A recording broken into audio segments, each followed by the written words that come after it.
Salve, salve! Sejam todos bem-vindos ao canal do professor Alex Nina. Hoje nós vamos falar dos instrumentos da política urbana. Falaremos do instrumento geral e do parcelamento. Primeiramente, são 12 instrumentos da política urbana, que são dados lá no capítulo 2º do Estatuto da Cidade, e é um para cada seção desse capítulo. Então são 12 seções. Você tem o instrumento geral, que é o primeiro instrumento. O segundo instrumento é do parcelamento, edificação ou utilização compulsórios. São esses dois que nós vamos falar nessa aula. Além desses, nós temos do IPTU progressivo no tempo, a desapropriação com pagamento de títulos, uso capião especial do imóvel urbano, da concessão de uso especial para fins de moradia, direito de superfície, direito de preempção, outorga onerosa do direito de construir, operações urbanas consorciadas, transferência do direito de construir e estudo de impacto de vizinhança. Então, a maior parte do Estatuto da Cidade é a que trata desses instrumentos, tá? O capítulo 2º é o que tem mais tempo, e isso é uma parte de aulas que nós vamos ter nessa disciplina, para esse tópico específico de Estatuto da Cidade. Começando pelo instrumento geral, né? É a questão que, quando ele fala aqui dos instrumentos em forma geral, no artigo 4º, para fins dessa lei, serão utilizados, entre outros instrumentos. Então, logo lá, nos incisos 1, 2 e 3, os planos de ordenamento nas diferentes escalas. Então, no inciso 1, ele fala planos nacionais, regionais e estaduais, de ordenação do território, de desenvolvimento econômico e social. No inciso 2, planejamento das regiões metropolitanas, aglomerações urbanas e micro-regiões. E no inciso 3, aqui o planejamento municipal. Então, nacional, regional, estadual, metropolitano, micro-regiões e municipal. Sendo que o municipal ele trata aqui em especial do plano diretor, que é o principal instrumento aí do planejamento municipal, do planejamento urbano. Mas tem aqui disciplina do parcelamento, uso e ocupação do solo, zoneamento ambiental, plano plurianual, que é um plano orçamentário, diretrizes orçamentárias, orçamento anual, que são outros instrumentos orçamentários, gestão orçamentária participativa, planos, programas e projetos setoriais, Plano de Desenvolvimento Econômico e Social. Aí no inciso 4º tem os institutos tributários e financeiros. O IPTU, Imposto sobre a Propriedade Predial e Territorial Urbana, a contribuição de melhoria, que eu até falei na aula anterior, e os incentivos e benefícios fiscais e financeiros.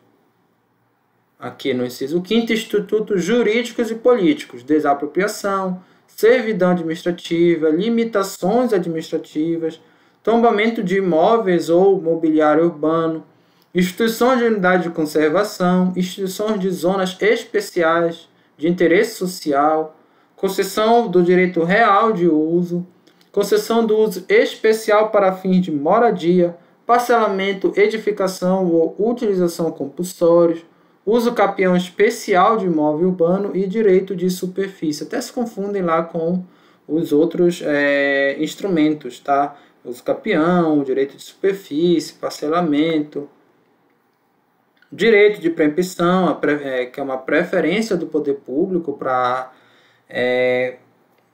adquirir um determinado imóvel, tá? Dentro da área urbana.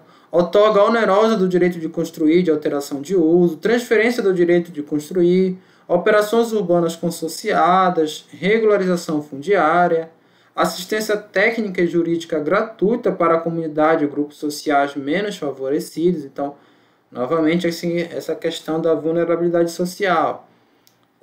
Referendo popular e plebiscito, demarcação urbanística para fim de regularização fundiária, legitimação de posse, que é instituída por outra lei, tá, de 2009. Foi anexado aí ao Estatuto da Cidade. Aí tem o estudo prévio de impacto ambiental e o estudo prévio de impacto de vizinhança. Instrumentos mencionados nesse artigo regem-se pela legislação que lhe é própria, observável disposto nessa lei. Então são esses dois aqui instrumentos. No caso de programas e projetos habitacionais de interesses sociais, desenvolvidos por órgão ou entidade da administração pública, com atuação específica nessa área, a concessão do direito real de uso de imóveis poderá ser contratada coletivamente. Então, pode ter aí uma concessão coletiva nesse caso. Os instrumentos previstos nesse artigo, que demandam de dispêndio de recursos por parte do poder público municipal, devem ser objeto de controle social, garantida a participação de comunidades, movimentos e entidades da sociedade civil. Então tem que ter esse controle social aqui. E a questão da participação, que ela permeia todo o direito urbanístico. Aí vamos para o segundo instrumento, parcelamento, edificação ou utilização compulsória. Está lá no artigo 5º. Então, lei municipal específica para a área incluída no plano diretor poderá determinar o parcelamento, a edificação ou a utilização compulsória do solo urbano não edificado, subutilizado ou não utilizado, ou seja, quando não estiver cumprindo a função social da propriedade urbana, devendo fixar condições e os prazos para a implementação da referida obrigação. Então tem que ser uma área já prevista no plano diretor e o poder público tem facultativo, né, para fazer esse parcelamento, essa divisão. Parcelamento é como se fosse divisão, edificação ou utilização compulsória ali. Então tem um imóvel, não está cumprindo a função social, ele vai ter que ser dividido ou vai ter que ser construído algo novo, algo diferente ou um novo uso de forma compulsória, ou seja, obrigatório. O poder público ele pode fazer com que isso seja obrigatório, né? Ele pode obrigar o indivíduo a modificar o uso, a forma como está sendo utilizada esse espaço urbano, né? Esse imóvel ou terreno. Considera-se subutilizado o imóvel cujo aproveitamento seja inferior ao mínimo definido no plano diretor ou em legislação decorrente. Aí, nesse caso, o proprietário será notificado pelo Poder Executivo Municipal para o cumprimento da obrigação, devendo a notificação ser averbada no cartório de registro de imóveis. Então, ainda tem isso, tem que ter lá registrado no cartório, mas não é que o Poder Público vai chegar e desapropriar, né? Tem todas as etapas, tem a notificação primeiro. Então, a notificação facial por funcionário do órgão competente do Poder Público Municipal, ao proprietário de imóvel, ou no caso dele ser pessoa jurídica, quem tenha poderes da regência geral ou administração. Então, tanto a pessoa física como a pessoa jurídica. Por edital, quando frustrada por 3 vezes a tentativa de notificação na forma prevista no inciso 1. Então, olha lá, o funcionário da prefeitura vai lá no imóvel sempre notificar, seja lá a pessoa física ou a pessoa jurídica, o empresário da empresa o administrador da empresa que tem aquele imóvel que está subutilizado. Aí vai uma vez, não encontra, vai a segunda vez, não encontra, vai a terceira vez, não encontra, aí o poder público vai lançar um edital, né, publicado lá no Diário Oficial do Município, para falar dessa questão aqui, notificar que o imóvel não está sendo bem utilizado, não está sendo utilizado de forma adequada com o plano diretor. Então, os prazos que se refere ao caput não poderão ser inferiores a... Caput é aqui, olha.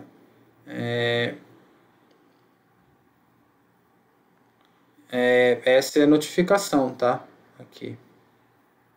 Caput, ele está falando... Não, exatamente aqui, olha. Exatamente, esse prazo aqui, olha.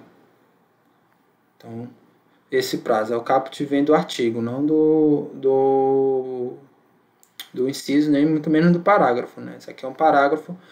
Os prazos que se refere ao caput não poderão ser inferiores a 1 ano a partir da notificação para que seja protocolado o projeto no órgão municipal competente. 2 anos a partir da aprovação do projeto para iniciar as obras de empreendimentos. Então, a partir da notificação, o indivíduo lá que está subutilizado ele tem 1 ano para se regularizar. Se não regularizar, aí sim vai ser protocolado o projeto e tem mais 1 ano para que inicie as obras. Então, o indivíduo praticamente tem 2 anos aí para se regularizar. Se não for feito isso, o poder público vai lá e modifica da forma que ele quiser, tá? Empreendimento de grande porte, em caráter excepcional, a lei municipal específica a que se refere o CAPT poderá prever a conclusão em etapas, assegurando-se de que o projeto aprovado compreende o empreendimento como um todo. Então, ele vai ter que apresentar esse projeto. Então, na verdade, o empreendedor tem que apresentar o projeto uma vez ele notificado. Ele tem 1 ano para apresentar o projeto para regularizar esse imóvel, depois 2 anos para começar o empreendimento. Só que se for um empreendimento de grande porte, ele pode segmentar ele. O artigo 6º diz assim: a transmissão do imóvel por ato inter vivos ou caso mortim, ou seja, entre pessoas vivas, ou aqui herança, né, caso mortim, a posterior notificação, transfere as obrigações de parcelamento, edificação e utilização prevista no artigo 5º desta lei, sem interrupção de qualquer prazo. Isso é muito importante. Então, estou lá com o meu imóvel subutilizado, a prefeitura me notifica. Seja o fiscal lá me dando a notificação, seja no diário oficial do município. Eu tenho 1 ano para apresentar o projeto. Aí passa 6 meses, eu vendo lá o imóvel, o terreno. O novo proprietário, ele adquire mais 1 ano? Não, ele tem 6 meses para concluir esse projeto e mais 1 ano para construir, para iniciar o empreendimento. Ah, mas e se eu falecer? Ah, eu faleci. Aí tem um filho maior de idade. Esse filho vai ganhar mais um tempo para regularizar o imóvel perante a prefeitura? Também não, né? Ele recebeu lá aquele bem como herança, mas ele vai ter que regularizar. E os prazos eles não vão ser modificados. É isso que diz o artigo 6º.